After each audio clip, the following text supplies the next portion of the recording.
കൊല്ലത്ത് ഹരിത കർമ്മസേനാംഗങ്ങളെ ഉപയോഗിച്ച് പോളിംഗ് ബൂത്തുകളിൽ വോട്ട് പിടിക്കുന്നതായി പരാതി. സ്ഥാനാർത്ഥിയെ ബൂത്തിൽ കയറ്റിയെന്നും ആക്ഷേപമുണ്ട്. സ്ഥലത്ത് സംഘർഷം നിലനിൽക്കുകയാണ്. വിവരങ്ങളുമായി എം മനോജ് ചേരുന്നു. മനോജ്, എന്താണ് കൊല്ലത്തെ ഒരു സ്ഥിതി ഇപ്പോൾ? നിലിമ, ഈ കൊല്ലം കോർപ്പറേഷനിലെ വിവിധ ഡിവിഷനുകളിൽ ഹരിതകർമ്മ സേനാംഗങ്ങളെ ബൂത്തിന് മുന്നിൽ നിയോഗിച്ചുകൊണ്ട് വോട്ട് പിടിക്കുന്ന ഒരു തന്ത്രമാണ് LDF നടത്തിവരുന്നതെന്നാണ് ഉയർന്ന ആരോപണം. അതിൻ്റെ തുടർച്ചയായി തന്നെ ഇപ്പോൾ ഞാൻ നിൽക്കുന്നത് ഇരവിപുരം സെൻറ് ജോർജ് സ്കൂളിന് മുന്നിലാണ്. ഇവിടെ 2-3 ഈ ഹരിതകർമ്മ സേനാംഗങ്ങളെ ബൂത്തിന് മുന്നിലായി നിയോഗിച്ചിട്ടുണ്ടായിരുന്നു. രാവിലെ 7 മണി മുതൽ ഇവർ അവിടെ ഉണ്ട് എന്നുള്ളതാണ് ഉയരുന്ന പരാതി. എന്നാൽ സ്ഥാനാർത്ഥിക്ക് ബൂത്തിനുള്ളിൽ കയറാൻ പോലീസ് അനുവദിച്ചില്ല എന്നുള്ള പരാതിയുണ്ട്. എന്തായാലും ഈ ഹരിതകർമ്മ സേനാംഗങ്ങൾ എന്തിനാണ് ഇവിടെ ഇങ്ങനെ നിരന്തരമായി ഇരിക്കുന്നത് എന്നുള്ള ചോദ്യം തന്നെയാണ് എല്ലായിടത്തു നിന്നും ഉയരുന്നത്. പിന്നീട് അത് തർക്കത്തിലേക്ക് പോകുന്നു. പോലീസ് ഇടപെട്ടാണ് പിന്നീട് അവരെ പുറത്തേക്ക് ഇറങ്ങുന്നത്. ഇത്തരത്തിൽ തന്നെയാണ് നിരവധി പേർ ഇവിടേക്ക് എത്തുമ്പോൾ ഹരിതകർമ്മ സേനാംഗങ്ങൾ ഈ ബൂത്തിന് സമീപത്തുണ്ട് എന്നുള്ളതാണ്. ഇവരെ എന്തിനാണ് ഈ ഉള്ളിൽ നിയോഗിച്ചിട്ടുള്ളത്? അവർക്ക് അവരവരുടെ ആൾക്കാരെ ക്യാൻവാസ് ചെയ്യാൻ വേണ്ടി, അല്ല പിന്നെ എന്തോ ക്യാൻവാസ് ചെയ്യാൻ വേണ്ടി. എന്ത് വേസ്റ്റാണത്? ക്യാൻവാസ് ചെയ്യാൻ വേണ്ടി എടുത്ത് അല്ലാതെ വേറൊന്നുമില്ല. ആരും നിയമിച്ചിട്ടില്ല. നമുക്ക് 5 ബൂത്തുണ്ട്. 5 ബൂത്തും അവരെ ഇറക്കി, 4 ബൂത്തും. ഇവിടെ മാത്രം എന്തിനാണ് വെച്ചത്? രാവിലെ ഇറക്കി വിട്ടതാ. വീണ്ടും എന്തിനാ? ഒരു ക്യാൻവാസിങ് മാത്രമാണ്. അവരെ ആൾക്കാരാണ്, അവരെ പാർട്ടിയുടെ LDF ആൾക്കാരാണ് ഈ ഹരിത. ആ വന്ന ആൾക്കാർ വന്ന് അവിടെ നിൽക്കുന്ന അവർ ക്യാൻവാസിന് വേണ്ടി മാത്രം വന്നതാ.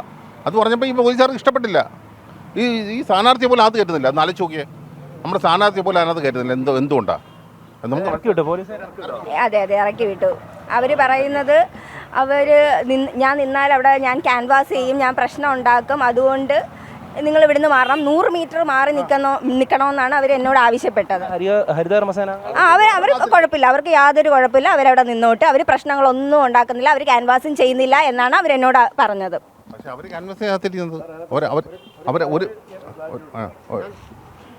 ഈ സ്ഥാനാർത്ഥിക്കാണെങ്കിലും സ്ഥാനാർത്ഥിയുടെ ഏജൻ്റാണെങ്കിലും അതിനകത്ത് സ്ഥിരമായി കുറ്റിയടിച്ച് നിൽക്കാൻ ഒക്കത്തില്ല. അവിടെ ചെന്ന് ആവശ്യമായ ഡീറ്റെയിൽസ് എടുക്കാം, പ്രിസൈഡിംഗ് ഓഫീസറോട് ചോദിച്ച് ഡീറ്റെയിൽസ് എടുക്കാം, എന്നിട്ട് ഇങ്ങനെ പുറത്തേക്ക് പോരണം. അല്ല, അതിനകത്ത് കുറ്റിയടിച്ച് നിൽക്കാൻ ഒരു അവകാശം ആർക്കുമില്ല. ഹരിതകർമ്മ സേനാംഗങ്ങൾക്ക് അവരുടെ ഡ്യൂട്ടി വരെ നിശ്ചയിക്കാം. അവർക്ക്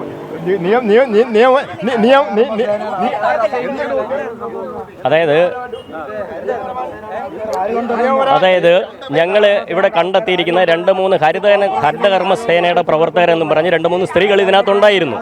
ഇതിനകത്ത് നിന്നപ്പോൾ ഞങ്ങൾ ചോദ്യം ചെയ്ത് എന്തിനാണ് നിങ്ങൾ ഇതിനകത്ത് വന്നത്?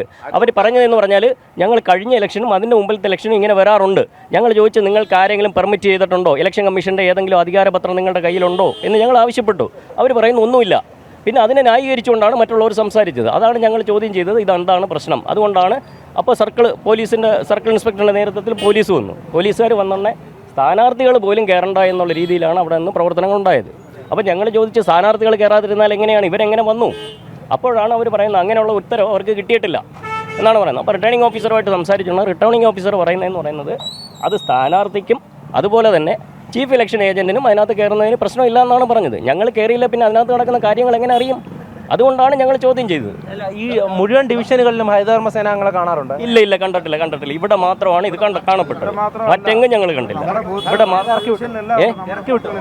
ഞങ്ങളാണ് ബഹളം വെച്ചാണ് ഇറക്കി വിടുന്നത്. നിങ്ങൾക്ക് ഇതിനകത്ത് കയറണ്ടെന്ന് പറഞ്ഞ് അങ്ങനെയാണ് വെളിയിൽ വരുന്നതും പോലീസുകാർ വരുന്നതും പ്രശ്നമാകുന്നതും അങ്ങനെയാണ് പോകുന്നത്. ഹരിതകർമ്മ സേന അവിടെ വോട്ട് പിടുത്തവും നടത്തുന്നില്ല. ഇവരുടെ പാർട്ടിക്കാരാ അത് വോട്ട് പിടിക്കാൻ വേണ്ടി അവിടെ നിന്നത്. പിന്നെ അല്ല വേറെ ഒരു തൊഴിലില്ല. പിന്നെ ഇവിടെ മാത്രം എന്തോ ഇവിടുന്ന് വേസ്റ്റ് എന്തോ കിടക്കുന്ന ഇവിടെ ഒരു വേസ്റ്റും ഇല്ല ഇവിടെ. ഈ വേസ്റ്റ് എടുക്കാനാണ് ഇത് കഴിഞ്ഞിട്ട് വരട്ടെ, 5 മണിക്ക് ശേഷം വരട്ടെ വേസ്റ്റ് എടുക്കണമെങ്കിൽ. ഇപ്പം എന്താ വേണ്ട ആവശ്യം എന്തുവാ? എന്തായിരുന്നു സരിത? ഞാൻ രാവിലെ വരുമ്പോൾ ഇവർ ഈ ഹരിതകർമ്മ സേന അവിടെ നിൽപ്പുണ്ട്. ഞാൻ രാത്രി ഇവിടെ വന്ന് അവർക്ക് വേണ്ട സഹായങ്ങളെല്ലാം എന്താണെന്ന് വെച്ചാൽ കൊടുക്കുക. അത് രാഷ്ട്രീയപരമായിട്ടല്ല, അല്ലാതെ തന്നെ അവരുടെ എന്തെങ്കിലും ബുദ്ധിമുട്ടുണ്ടെങ്കിൽ അവർക്ക് വേണ്ടി ചെയ്യാൻ ഞങ്ങൾ തയ്യാറാണ്. ഇന്നലെ അവരവിടെ ഉണ്ടായിരുന്നു. ഇന്നത്തെ ശേഷം ഇവർക്ക് അവിടെ കയറേണ്ട ഒരു കാര്യമില്ല. അവിടെ സ്കൂൾ കോമ്പൗണ്ട് വൃത്തിയായി കിടക്കുന്നുണ്ട്. അവിടെ പോച്ചയോ അഴുക്കോ അങ്ങനെ വേസ്റ്റോ സാധനങ്ങളൊന്നുമില്ല. അങ്ങനെ ഉണ്ടെങ്കിലാണ് അവർ ആ വോട്ട് പിടുത്തം തന്നെയാണ്. ഇവിടെ വേസ്റ്റ് എന്താ വരുന്നത്? ഒരു വേസ്റ്റും അല്ലാതില്ല. അല്ലെങ്കിൽ അങ്ങനെ ഉണ്ടെങ്കിൽ 5 മണിക്ക് ശേഷം അത് ഇത് കഴിഞ്ഞിട്ട് വന്നിട്ട് ഓരോ വേസ്റ്റ് എടുത്തോട്ട് ഇപ്പം വന്ന് അവിടെ ഇരിക്കേണ്ട ആവശ്യം എന്താ? യൂണിഫോം ഇട്ടിട്ട് ഈ ഹരിതകർമ്മ സേന എന്ന് പറഞ്ഞാൽ ഇവരുടെ ആൾക്കാരാ. അവർ വന്നിരിക്കുന്ന വേറെന്താ ആവശ്യം? തീർച്ചയായും ശക്തമായിട്ടുള്ള ഒരു പ്രതിഷേധം ഉയരുന്നുണ്ട്. കാരണം ഇത്തരത്തിൽ ഹരിതകർമ്മ സേനാംഗങ്ങൾക്ക് ഈ ബൂത്തിൽ വോട്ടർമാരെത്തുമ്പോൾ അവിടെ എന്താണ് കാര്യം എന്നുള്ള ചോദ്യം തന്നെയാണ് ഉയരുന്നത്. ഇതിന് ഇലക്ഷൻ കമ്മീഷൻ പ്രത്യേക അനുമതി നൽകിയിട്ടുണ്ടോ എന്നുള്ളതും ഉയരുന്ന ചോദ്യമാണ്. എന്തായാലും കോർപ്പറേഷൻ്റെ വിവിധ ഡിവിഷനുകളിലായി ഇത്തരത്തിലുള്ള സംഭവങ്ങൾ ഉണ്ടാകുന്നു എന്നുള്ളതാണ്. അതായത് ഈ ഹരിതകർമ്മ സേനാംഗങ്ങളെ ഉപയോഗിച്ചുകൊണ്ടുള്ള വോട്ട് പിടിക്കുവാനുള്ള ഒരു നീക്കമാണോ LDFൻ്റെ ഭാഗത്തു നിന്ന് ഉണ്ടാകുന്നത് എന്നുള്ള കാര്യം തന്നെയാണ്. അതിനെതിരെയാണ് വലിയ പ്രതിഷേധം ഇപ്പോൾ ഉയരുന്നത്. പോലീസുകാരും ആദ്യഘട്ടത്തിൽ ഹരിതകർമ്മ സേനാംഗങ്ങളെ ഇറക്കി വിടാനൊന്നും തയ്യാറായില്ല. പിന്നീട് പാർട്ടി പ്രവർത്തകരടക്കം ഈ പ്രശ്നം ഉന്നയിച്ചപ്പോഴാണ് പിന്നീട് അവരെ ഇറക്കി വിടുന്നത്. അവർ പറയുന്നത് ഞങ്ങൾക്ക് ഡ്യൂട്ടി ഉണ്ടായിരുന്നു എന്നുള്ളതാണ്. അതായത് കോർപ്പറേഷൻ്റെ ചുമതലയുള്ള ആൾക്കാർ ഡ്യൂട്ടി നിശ്ചയിച്ച് തന്നു, അതിനനുസരിച്ചാണ് ഞങ്ങൾ ഇവിടെ വന്നതും ഡ്യൂട്ടി എടുക്കുന്നതുമെന്ന്. ഏതായാലും ഇതുമായി ബന്ധപ്പെട്ട് അധികൃതരെ ഇക്കാര്യം അറിയിച്ചപ്പോൾ അത്തരത്തിൽ രാവിലെ 7 മണി മുതൽ വൈകിട്ട് വോട്ടിട്ട് പോകുന്നത് വരെ ആരെയും അങ്ങനെ ഡ്യൂട്ടിക്കായി അനുവദിച്ചിട്ടില്ല എന്നുള്ള കാര്യമാണ് പറയുന്നത്. എന്തെങ്കിലും മാലിന്യമുണ്ടെങ്കിൽ ആവശ്യം വന്നു കഴിഞ്ഞാൽ ഇത്തരത്തിലുള്ള ആളുകളെ ഉപയോഗിക്കുക, അല്ലെങ്കിൽ അങ്ങനെയുള്ള സംവിധാനങ്ങൾ ഉപയോഗിക്കുക എന്നുള്ളത് മാത്രമേ ഉള്ളൂ. എന്തായാലും വലിയ തരത്തിൽ നമുക്ക് കാണാൻ പറ്റും അത്തരത്തിലുള്ള എന്തായാലും അങ്ങനെ വിവിധ പ്രശ്നങ്ങൾ വിവിധ ബൂത്തുകളിലായി ഉയരുന്നുണ്ട്. എന്തായാലും ഇതിനെതിരെ പോലീസിനെ ഉപയോഗിച്ചുകൊണ്ട് ഈ സ്ഥാനാർത്ഥിയെ അടക്കം ഇവിടെ നിന്നും മാറ്റി നിർത്താനുള്ള ഒരു ശ്രമമുണ്ട് എന്നുള്ളതാണ് നമുക്കിപ്പോൾ കാണാൻ സാധിക്കുന്നത്. ശരി, മനോജാണ് കൊല്ലത്തു നിന്നുള്ള സംഘർഷത്തിന്റെ വിശദാംശങ്ങൾ നൽകിയത്.